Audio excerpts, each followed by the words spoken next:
Hello friends, welcome to or welcome back to my channel. My name is Liz. If you're new here, I make motherhood, faith-based lifestyle videos on here, and today I will be sharing with you a miracle that I got to witness right before my eyes. So if you have been following me on here or on Instagram, you probably know that I have been going through a health journey regarding my mom, and this is something that we are still very much going through right now as I am making this video. And today I will be sharing some very delicate things that we experienced leading up to the miracle and how it happened and all of that good stuff. So if you're interested, this is going to be a good one. You should stick by. I know that your faith is going to be strengthened by this and you are not going to want to miss out. So yes, just like I put it in the title, but it's not clickbait. My mom very much died and God brought her back to life. Now let's rewind a little bit. So if you are new here, I have a video.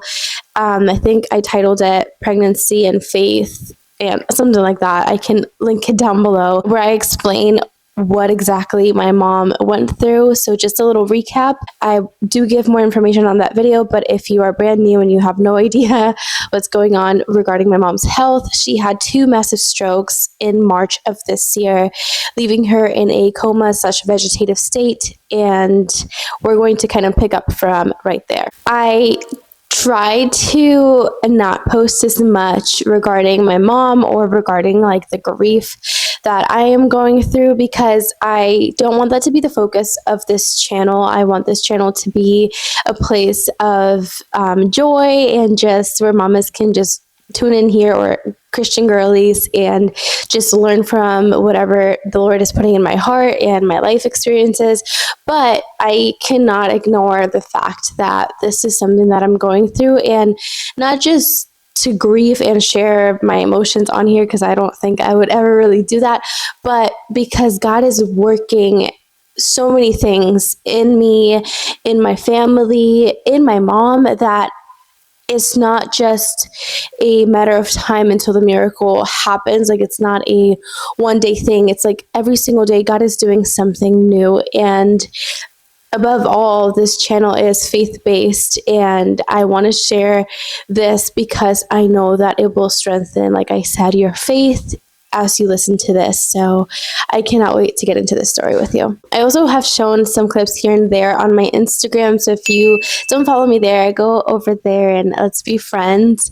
This video that I'm specifically talking about regarding mom's health, she was in the hospital and it was the first time she was meeting my baby boy. So if you're completely new here, I am only 3 months postpartum. I just had my second baby via C-section. I also make motherhood videos and pregnancy videos, so I have a lot of those videos on my channel if you want to check those out. And the video of my mom meeting my baby for the first time was in the hospital, and it actually went viral, which is so crazy because I didn't expect that at all. I was just sharing, like, 1, for memories, and 2, because God, you know, allowed her to meet my child, even though it wasn't in the circumstances that I would have ever wished or even imagined, but he granted me that wish of her meeting her grandson and being able to like hold him and everything. And yeah, that video is like at 2.2 million views right now. It's crazy. And I'm so glad that that video got viral and not like any of my other silly videos, because it's glorifying God, and it's really just showing how God is with you even through the hardest moments of life. And I've been sharing this process through my social medias because all of this happened when I was 6 months pregnant. That's when my mom had the first stroke, and I gave birth at like 8 months, so 2 months after the stroke, and she was still very affected by the second stroke, kind of in a vegetative state. So I'm sharing this because it's very intertwined with me being a mother and my pregnancy journey and me becoming a mom of 2.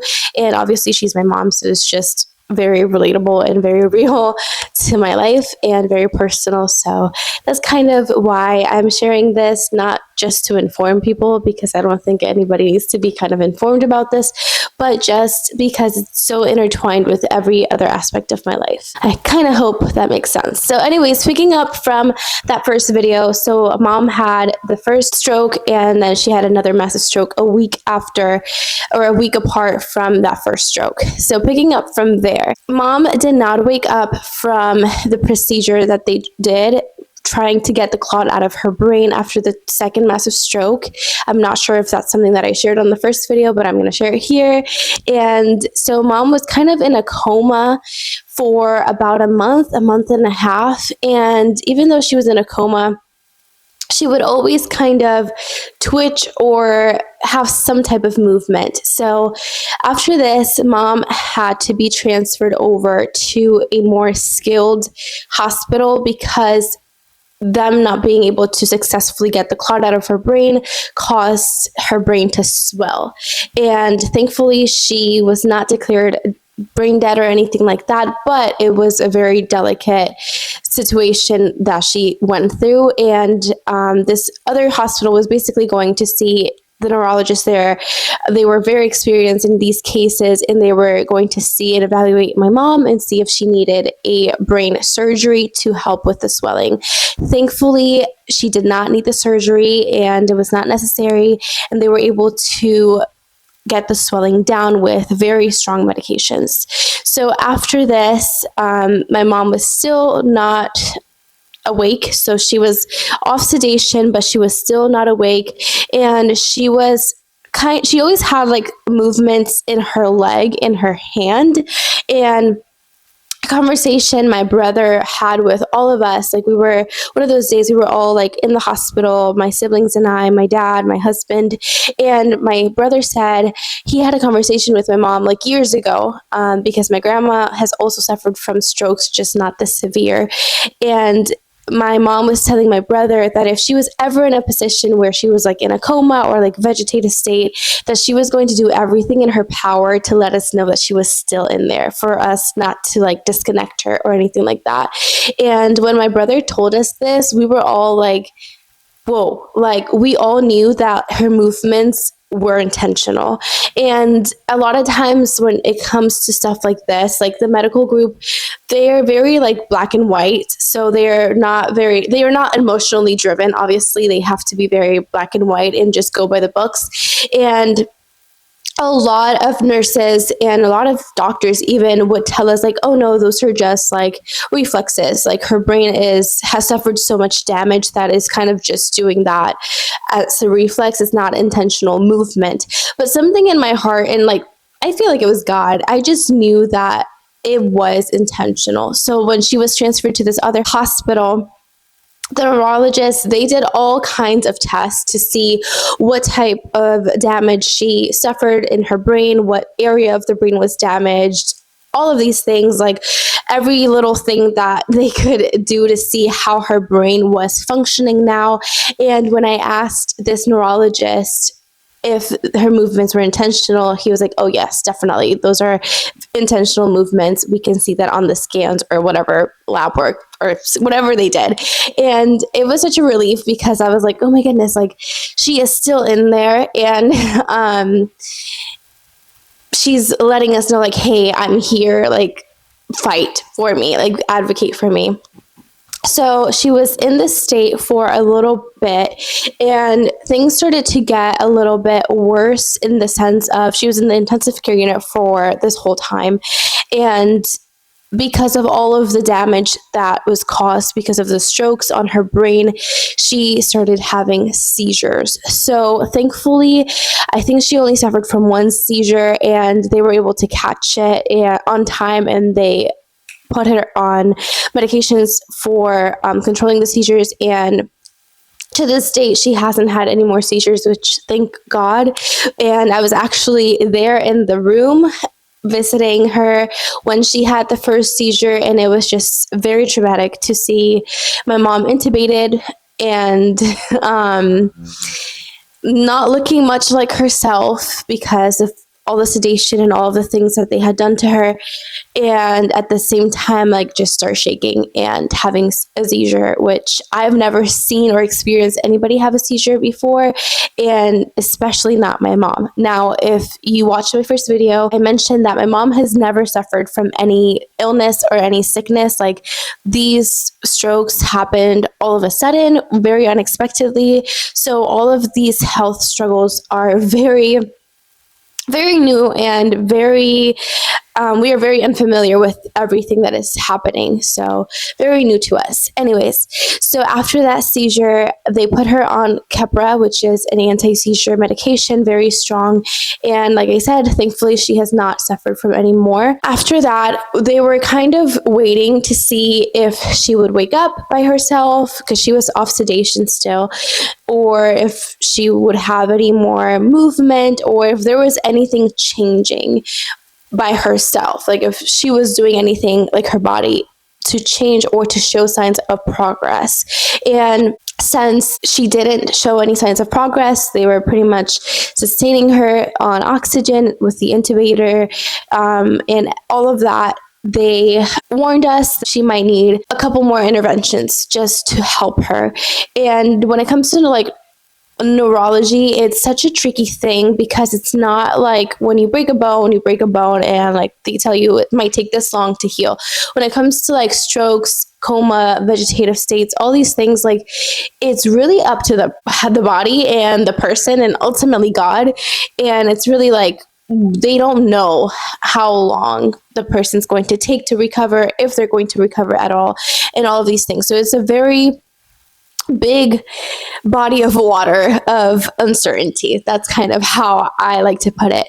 So anyways, they told us that because she was intubated for almost 2 weeks, I believe, it was eventually going to ruin like her vocal cords and cause more harm for her to be intubated. So they suggested a tracheostomy. A tracheostomy is basically a hole right here in your trach that would become her main airway. Also had to do a PEG tube, which is basically an incision directly to your stomach, and you get fed by a tube. Before all of these things, they have to do scans and make sure that like every organ is in the right place, so they know where they're poking and that they don't cause more harm. And my mom ends up having her liver in front of her stomach, so she had to get another procedure to get the stomach into the right place for them to be able to do the PEG. Because she was on blood thinners for the strokes, the procedure could have been very harmful, so we were warned like this could go really bad, like she could bleed out if we poke something wrong. Like there's always the risk of something failing, and it was very hard to have to make all of these hard decisions on the spot, because you don't have time to think about it or to take your time. Like it's life or death. Thank God she had no complications with either procedure. That's basically where she still is right now. So she still has a trach, she still has a PEG tube for feeding. After that, she wasn't showing signs of progression or going backwards either, so she was pretty much stable.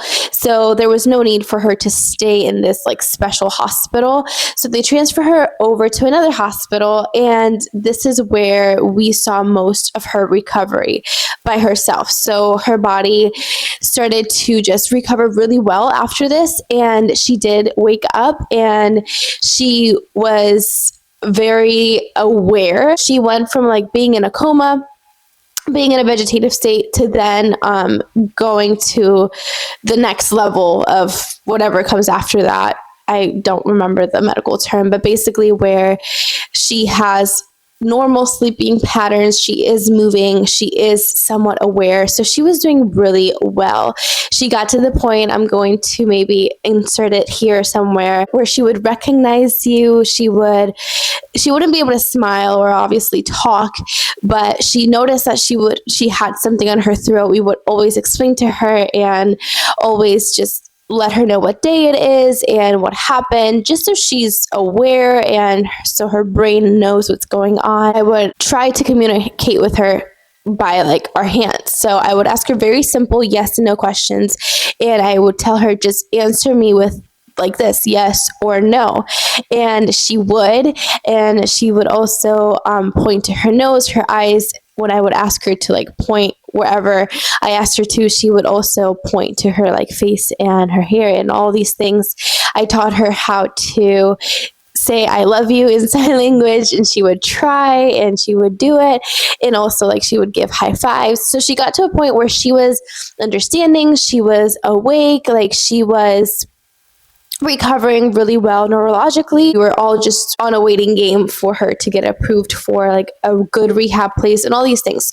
So basically it got to the point where the hospital started to put a lot of pressure on us every single day. They were like, okay, you guys need a plan. And we were like, well, we're waiting on the insurance, we're waiting on these things, like we're doing our part, we're just not seeing any open doors. And it literally felt like every single door that we would try to like knock on would not open. Like every door was shut.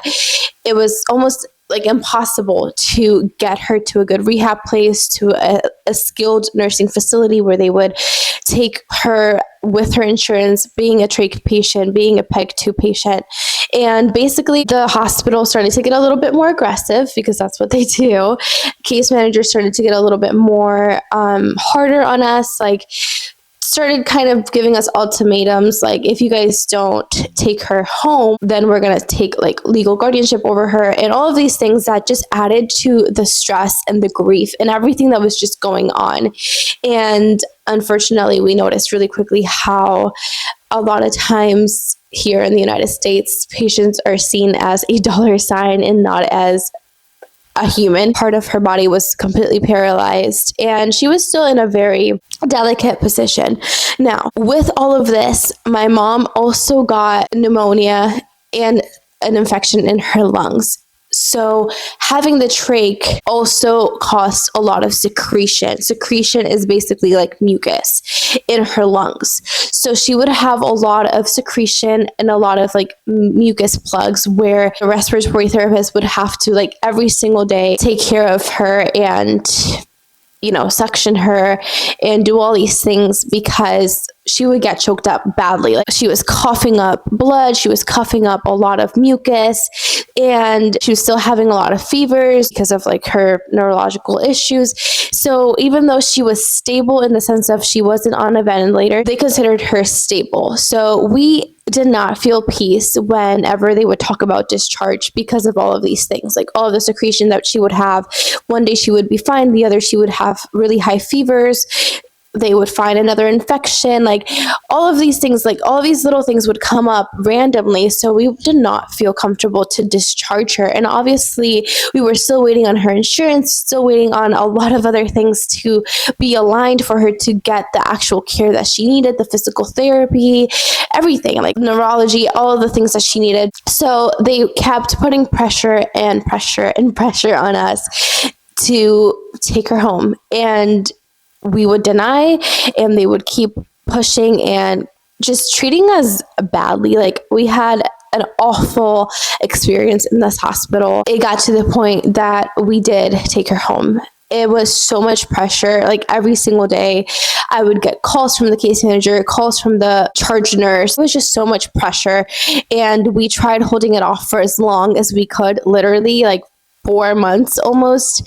And it got to the point that she was discharged. So they did train us, very basic training in the hospital. They trained us how to suction her, how to feed tube her, how to crush her medicine. It just didn't make sense, the threats and all the things that this hospital did just to get rid of her. So we ended up taking her home. We were all praying like, Father, if it is not your will for her to go home, like please give us a sign, do something, like prevent her from going home if this is not your will. And the paramedics, they saw that we were just uneasy, and they told us like, hey, they cannot kick you out. Like this is a nonprofit hospital. You pay taxes, like they can't kick you out if you don't feel at peace. And we explained to them like, yeah, we know that, we've used that card before and we've tried to delay it and this and that. And he's like, no, like even if you signed right now, like if you don't want us to take her to your house right now, like just let us know. Just let the nurse know. We let the nurses know. We were like, hey, we refuse to take her home today. And we were able to get like her hospital bed organized at the house. We were able to get the room ready for her. And then the next day we felt more at peace and we did take her home. So she was transferred through ambulance and she got home. And I'm going to try not to cry, but it was so beautiful. Like you could tell, even in her state, that she could tell that she was finally out of the hospital. She was like desperate. Like she was pulling on her hospital gown.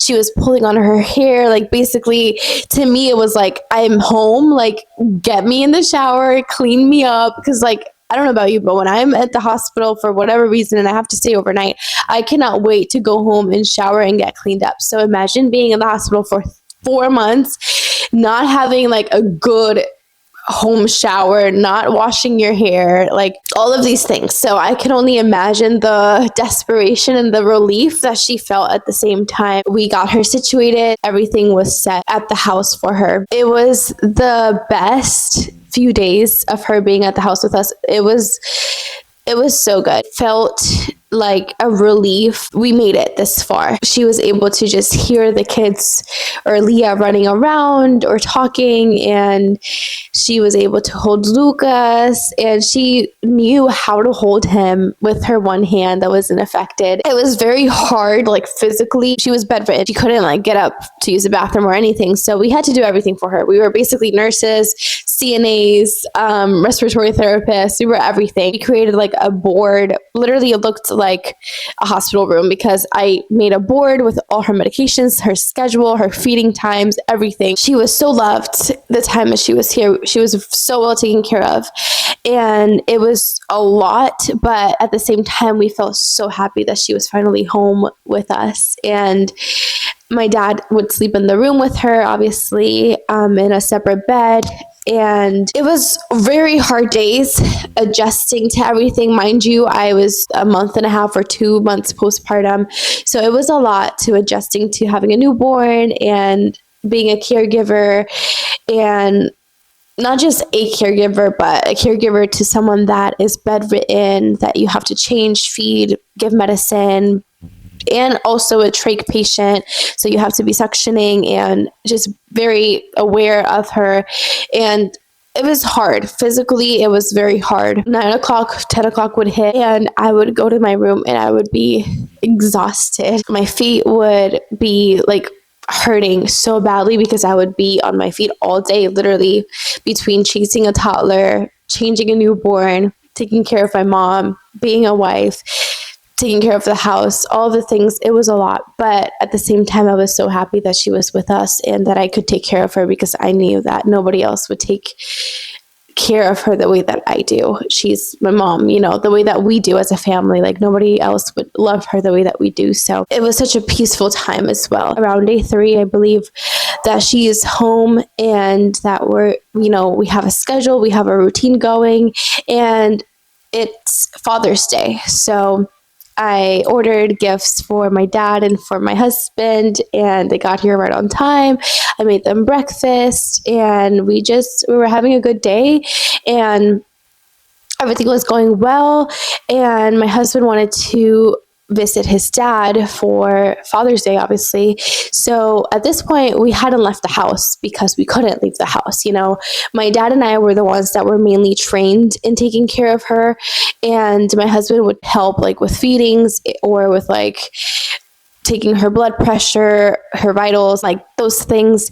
Everybody was like hands-on, and I'm so thankful for my husband for helping me through this process and for helping mama and my dad and for everything that he's done and still doing for us. I told my dad like, hey, so we're going to go to my in-laws for like literally 2 hours. Like we timed it because there was something in my heart that like, I still didn't want to leave her because she was still, to me, she needed a lot of attention. So, it was like having a third baby for me, honestly. Since everything was going good, my dad knew how to do absolutely everything, how to suction her, how to give her medicine, feedings and everything. Like, I changed her right before I left.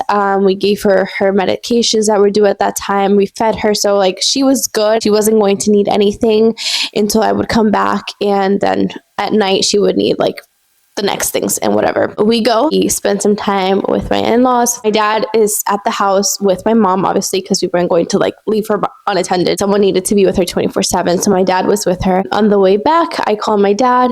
We were going to pick up dinner for him, for all of us. And I asked him like, hey, how is she? Is everything okay? And he's like, yeah, everything's good. We picked up the food and we were driving to the house. And that was probably like 10 minutes. So we got to the house and my husband and I kind of just stayed in the garage, just talking. We go in and we put the food on the table and my dad is suctioning her. And I noticed that she looks a little weird to me. So I go to my husband. I'm like, hey, call 911. Mom looks a little bit weird and I'm going to go help dad. But just in case it's something serious, call 911. And in that time that I told my husband to call 911 just in case anything was going on, and I went back to the room, literally from the living room to the room, I see my mom starting to change color. And my dad is suctioning her and it's like not working. So I immediately know that she is losing oxygen. And this is where things get serious and ugly real quick. I immediately tell my husband, get the oxygen tank, because she was connected to a very low flow of oxygen, and it wasn't really helping her breathe. It was helping her trachea to be like moist for the secretion not to build up. Tell my husband, get the oxygen tank, and I grab the bag. I forget the name of it, but it's basically like you're giving mouth to mouth to someone when they're starting to lose oxygen, but for a trach patient. And thank God that I, got the training for that at the hospital, because it literally saved my mom's life. He was on the phone with 911 and I tell my dad to get her oxygen to see what her levels were. I started to bag and her oxygen started to drop. It started to be like 88, 76, 64, 55, and it got really low. It got down to like 16. A lady on the phone, she is telling my husband, hey, what's going on? And we're just like, you guys need to get here like right now. Like, she is losing oxygen. Like, someone needs to get here right now. And she's telling us what to do. She's telling us to put her flat. So we put her flat and I just see my mom turning purple. Her lips are purple. Her skin is pale, turning purple. And I just see her looking at me. And at the same time, I'm bagging her. And my dad and I just start to intercede. And we just start to pray.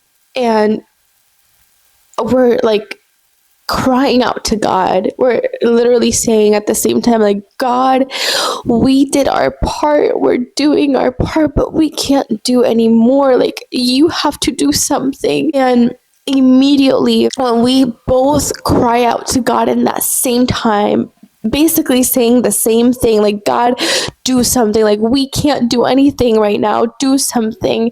Right there, like, her oxygen starts to go up from like literally 12, and maybe it even got lower, I'm not sure.